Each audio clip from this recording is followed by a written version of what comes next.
France और भारत के बीच Rafale लड़ाकू विमान सौदा एक बार फिर सुर्खियों में है। राफेल सौदे की जांच को लेकर फ्रांस में एक जज की नियुक्ति की गई है।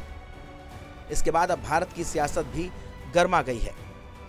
कांग्रेस एक बार फिर केंद्र सरकार पर हमलावर हो गई है और इस मामले में जेपीसी जांच की मांग कर दी है।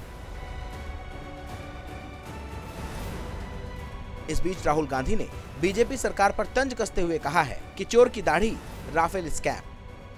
वहीं कांग्रेस के आरोपों पर बीजेपी प्रवक्ता संबित पात्रा ने कहा कि कांग्रेस झूठ और मिथकों का पर्याय है। पिछले लोकसभा चुनाव से पहले राफेल राजनीतिक और चुनावी मुद्दा बना था। वहीं फ्रांस में एक एनजीओ की शिकायत पर बिठाई गई जांच के बाद एक बार फिर भारत में भी इसे लेकर सियासत गरमाने लगी है। कांग्रेस ने इसमें भ्रष्टाचार की आशंका जताते हुए जेपीसी जांच की मांग की है। कांग्रेस प्रवक्ता रणदीप सुरजेवाला ने राफेल सौदे को लेकर कहा है, बड़े पैमाने पर भ्रष्टाचार, देशद्रोह, राजकोष को नुकसान से जुड़े राफेल घोटाले का घिनौना सच आखिरकार बेनकाब हो गया है। कांग्रेस पार्टी और राहुल गांधी आज सही साबित हुए हैं। ये मुद्दा राफेल सौदे में भ्रष्टाचार से जुड़ा है।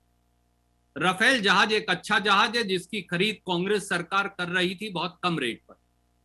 उसको कई गुना रेट पर खरीदा गया और जब कांग्रेस पार्टी और कांग्रेस के पूर्व अध्यक्ष श्री राहुल गांधी जी ने यह मामला बार बार उठाया तो सरकार ने बजाय जवाब देने के उपहास और मजाक उड़ाया। हम अदालत में नहीं गए क्योंकि हमारा मानना था कि अदालत इसका निर्णय नहीं कर सकती, जेपीसी ही कर सकती है, क्योंकि इसमें एविडेंस की, कागजात देखने की। कांग्रेस के आरोपों को झूठा बताते हुए बीजेपी प्रवक्ता संबित पात्रा ने कहा है कि कांग्रेस झूठ और मिथकों का पर्याय है। राहुल गांधी ने फ्रांसीसी राष्ट्रपति मैक्रो का नाम लेकर कहा कि उन्होंने राफेल डील से जुड़ी सारी जानकारी साझा करने की बात कही है, लेकिन खुद फ्रांस सरकार ने स्पष्ट किया कि ऐसा नहीं किया जा सकता है।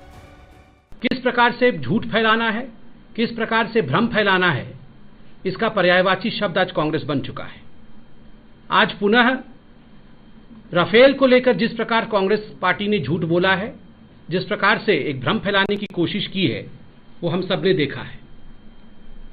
अभी ये बताया गया कि फ्रांस के अंदर कोई इन्वेस्टिगेशन होने वाला है राफेल को लेकर। स्वाभाविक है, किसी भी देश में, किसी भी सोवरेन कंट्री में अगर कोई भी एनजीओ किसी चार्ज को लेकर कंप्लेंट करती है, आगे बढ़ती है, और वहां की जो इन्वेस्टिगेटिव फाइनेंशियल प्रोसिक्यूशन की बॉडी है, उन्होंने एक मैजिस्ट्रेट अपॉइंट किया है, तो इसको एक करप्शन के रूप में देखने की आवश्यकता है, ये हमें नहीं लगता है।